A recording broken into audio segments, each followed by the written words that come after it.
Hey, this is Brian Kenner from Pseudo, and you're listening to Torrent with Dando.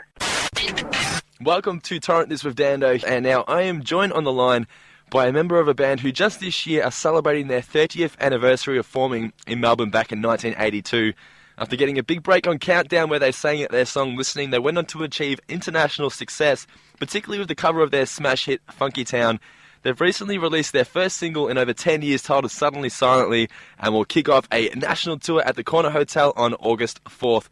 I'm of course talking about Pseudo, and I am lucky to be joined on the line by Brian Cannon. Brian, thanks for your time, mate, and how's things?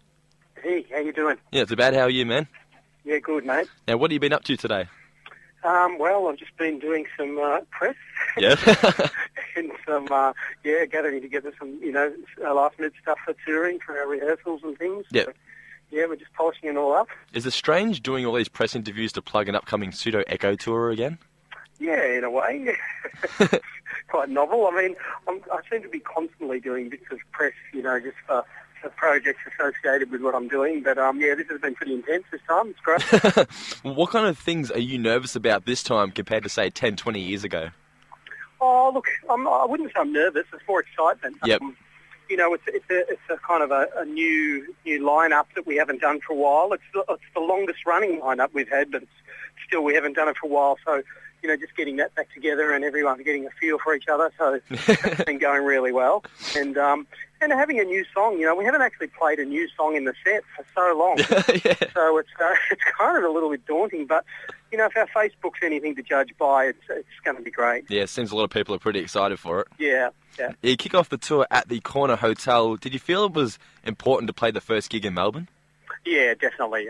We always like to do that. We always feel like it's our hometown, and we have a great camaraderie with our audience in Melbourne. Mm-hmm. So, that definitely made sense. Now, my goal in life is to someday have the same gig that Molly Meldrum did with Countdown. I know he came and saw you guys perform at the Jump Club, which led to a gig on Countdown. What was the first thing that went through your head when you were first asked to appear on the show? Oh, my God, we were just so excited because, it was a show that we used to watch every week in awe, of bands that had made it. So we called it back then, when for Molly to roll up at one of our gigs. I mean, we kind of had a tip-off because it was a mutual friend that sort of knew him and tipped off and dragged him along. But, yeah, to see him at our show and then, him come backstage and say, oh, you guys are fantastic, and pat us on the back and that. And we just thought, well, that was that. That's great. Just that he likes the band. And to get a phone call the following week, from our manager saying, oh, just been speaking to Molly and he's going to put you on the show. It was pretty exciting.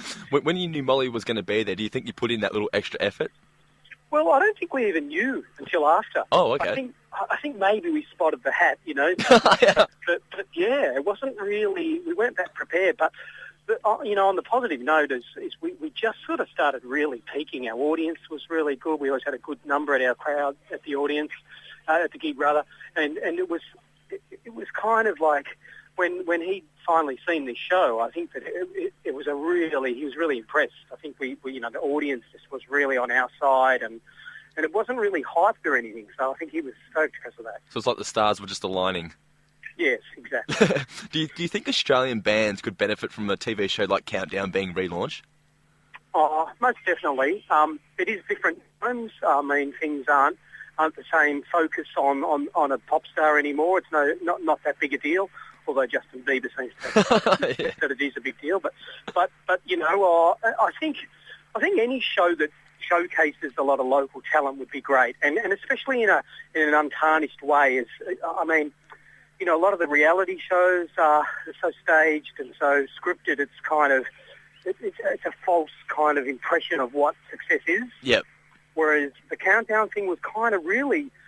It was, bands got to get their go, and if they didn't sell records after that, well, that was it. It wasn't hyped, and it wasn't kind of, bought into the charts and bought into the public. Yeah. It was real. It was the real deal. So, it was a great time. Well, I can't watch those singing talent shows with my fiancée because I just constantly pick them apart. Yeah, they're pretty hard work to watch. Yeah. Now, obviously, that gig, it helped kickstart your career, but when was the first moment where you really sat back and felt like you made it and you could call yourself a success? Well, it's a funny question that. I've been asked that a lot, and I've got to say, you never think you made it. Yeah. I mean, honestly, you have moments where things are great. you know, there would be a time like when we were doing the Countdown Awards and we won a whole bunch of awards for you know, frontman and best band and all this stuff. That was pretty exciting, but I can remember my friends, you know, sort of patting me on the back in the morning and say, so apparently the most popular guy in the country, you know. Yeah, right. And it just didn't really feel, I don't know, I didn't really buy into it. I was when, well, okay, well, we'll see about that. Yeah. Did you sort of like did you make an effort to remain modest, do you think? Yeah, well, I mean, I kind of always just felt that I wasn't really worthy of the stature that was made of me in the public, you know, in the media, you know. Yeah. I just felt like, look, I'm just doing my stuff. I'm not really wanting to be a rock star as such. Any of the moves and the poses are just natural. Yeah. They just come with the job, you know. Do you ever get tired of people recognising a cover you did as opposed to one of your original songs? So, no, not really, no. I mean, we wouldn't have done it if we'd been worried about that, you know. Yeah. But, look, we're really proud of it. You know, it was our version, our song. I produced it. It was my first official production. Yep. I was really excited to do that, and I think it all came together when we did it, and we were really happy, and we embraced it. You know, Yep. We loved the song. We loved playing it live and everything. What would be your favourite cover performed by somebody else? Oh God, you put me on the spot there. That's one of those pre-questions, you know. Yeah. I don't know, really.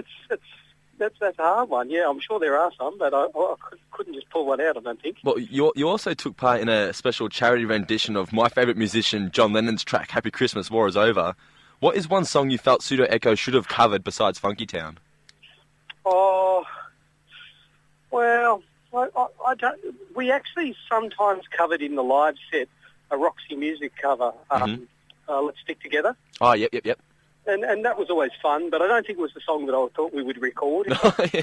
It was, you know, a bit too rock and roll kind of thing. But, Yep. But it was definitely a fun song, and we never really performed covers as a band. We did a handful of songs when we were first starting out, and then we pretty much started writing our own. So I don't have a great insight into the covers, yet I have some sort of success history. Yeah. Because with Chocolate Starfish too, their first single, You're So Vain, was a cover. Yep. And, that went really well for those guys too. Yeah. I don't know why. Yeah. Well, the new single, Suddenly Silent, it was produced in your Metro Mix studio, yeah? Yeah. Well, ironically, speaking of covers, Yeah. I wrote that song about 10 years ago, and I wrote it with Ben Grayson, who's one of the current members of Pseudo Echo too. We originally recorded it to go on an album called Teleporter by Pseudo Echo back then. In 2000, yeah. And at that same time, Ben and I had another outfit together called Origin, which had Matilda White on vocals, female vocalist. It was kind of more of a clubby trance outfit. Okay. We were the writers and the producers, and she was kind of a focal point of it. Yep. And right at the 11th hour, we kind of just decided to scrap it from Pseudo Echo and release it with Origin. Oh. And it was a top 20 hit back then, so it was probably a good decision. Yeah. And Origin went on to be really successful at the time then. And it's been sort of brewing all that time, thinking about we were going to do it with Pseudo Echo, and we never did. We did it with Origin, and then so when the time just sort of seemed everything came into position, we went, you know what, we're going to do that song now. Then why not? And so we've totally re-recorded it again anyway. But Yeah. Yeah. But it was great to just sort of find our sound again, get really authentic sort of traditional Pseudo Echo sound, and brand it with it. Does it help create the perfect sound when you're the producer? Well, it does help, yeah. I mean, look, I wrote a lot of the songs and I produced a lot of them in the day anyway, and that's pretty much what I do all day, every day. So sometimes it can be a distraction because you become quite flexible in direction when you're producing. You've got to be quite... You have to have an ear for all styles of music, really. Yep. And that can sometimes be a burden to you because when you're trying to find your own thing, you sort of go, well, what is my sound? Is it this? Is it that? Should it sound like the old stuff, or should it sound like a new thing? And it took me a long time to really be happy with the direction and find where I wanted to go to do Suddenly Silently. And ironically, the lyrics of the song are very much about that. And so when it sort of just hit me, it just was right in front of my face, and I thought, you know what, the sound is the sound that I created back then. Yeah. That's our sound. That's what people know us for, and that's what I want to do. Yeah, so you don't think you're going to sort of veer in a different direction with your current stuff? No, I think that's our thing now. We're going to stand hard on that, and look, there'll probably be some remixes done and things like that, and that can fill the void of anyone needing something that's more contemporary, but definitely the band is what it is. How many tracks have you recorded currently, new stuff? There's just been the two. Okay. There's the one that's been released as the single, and then when people buy the DigiCard, people who come first 150 into each gig, yeah, a free DigiCard, or you can buy it at JB Hi-Fi now, and that has another song on it called Fighting the Tide. Mm-hmm. That's also a brand new song. Yep. Now, let's be honest, there must be an album coming soon, yeah? Well, that's right. Yeah, we're basically just planning out how to go about it. Mm-hmm. We're thinking of doing something where we can involve our fans to help finance it, perhaps, so we can do it independently. Cool. It's a bit of a new trend that's happening, and we're looking at doing that too. So, I'm sure you can... it gives us the flexibility and the freedom to do what we want to do rather than it sort of have to adhere to a major record label. I'm sure all you have to do is just post something on Facebook and they'll be all over it. Well, let's see, eh? Yeah. Well, it's been, like, now, as we mentioned, 30 years since you guys formed, and over the years, you've gone through a change in styles. Do you ever look back at the 80s and question yourself on all the hair and makeup? Most definitely. Yes. But, I mean, that's what keeps me kind of tolerant when I see, new trends now. Musicians, I see a look or, and I think to myself, well, I can't really criticise them because I know what they're doing, and I did it too. Yeah. And, that's what it is. It's about being individual and having a thing. But no matter how individual you look, when you look back 10 years ago, you'll see that it was quite a common kind of trend. Yeah.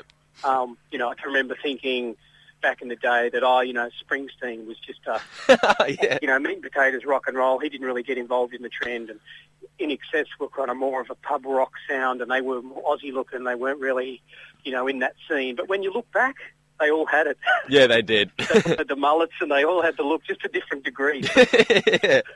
What 80s fashion trend do you wish was still alive today? Well, none, probably. Oh. But that said, it is actually quite a healthy resurgence of 80s fashion. Yeah. One of my daughters is a fashion designer. She's doing fashion at uni, and she's she often sort of, looks at stuff that I've had or, looks through the wardrobe and goes, what's this from? Where's this? This is really cool. Yeah. I go, really? And so there's definitely, a hint of 80s always been around for the last few years in fashion. I think just to lots of degrees, it's a matter of whether they get the padded shoulders and stuff like they kind of tone that down a bit. I'm hoping the mullet comes in one day. Yeah, well, it won't be happening to me too soon, for sure. Now, obviously, you guys would have done a lot of touring throughout that time. What are some of the more outrageous backstage stories that you can still talk about today? Wow. God, you're pulling them all out today. Well, there's always antics and stuff going on when you're on the road. I mean, there's no doubt there's always, some funny things. But, like some of the funny things, I remember being when we were touring with Culture Club Pet Shop Boys once. There was a scene where, George, he's very precious about his whole, persona and everything. Yeah.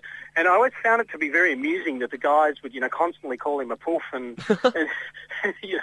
and just hang it on him the whole time. Oh, really? Yeah, it was just hardcore. It was like, God, the poor guy. But, he was a bit of a prima donna, so I guess that's why. Yeah.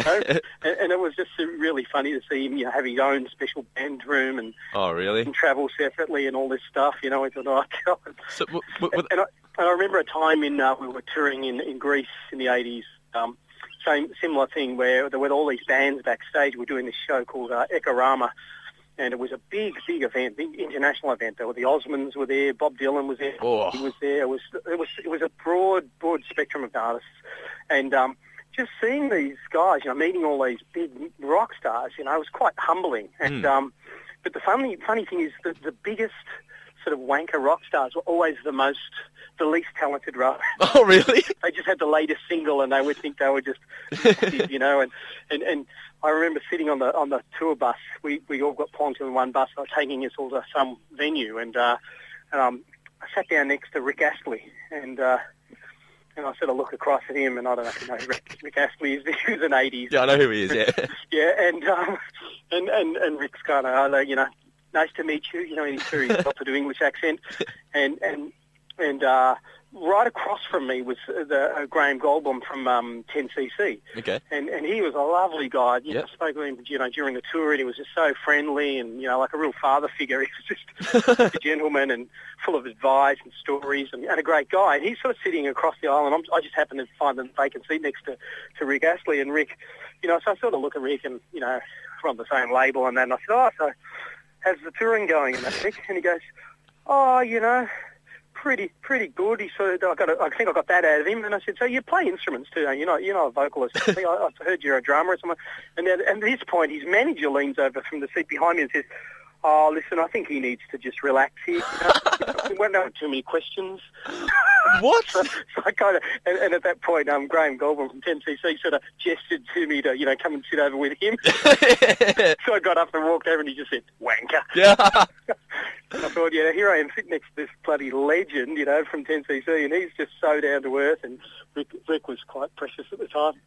Rick Astley wouldn't give you 2 minutes, yeah. Yeah, no, well, maybe it wasn't Rick, but his manager said I'm not allowed to talk to him, basically. Oh, that sucks. All right, well, thanks for that, man. Just a couple more questions before I let you go. Yep.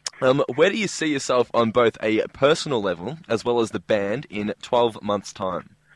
Wow. It's anybody's guess. Yeah. Especially on the personal level. Well, look, hopefully we'll get this band, this version really up and going, and we'll have a new record out by then. So could be really exciting times. Yep. That's it. And just one last question. This is the question I ask to everybody. Yep. What advice do you have for all aspiring songwriters and musicians? My advice is to find your thing. Is to definitely not try to chase the trends.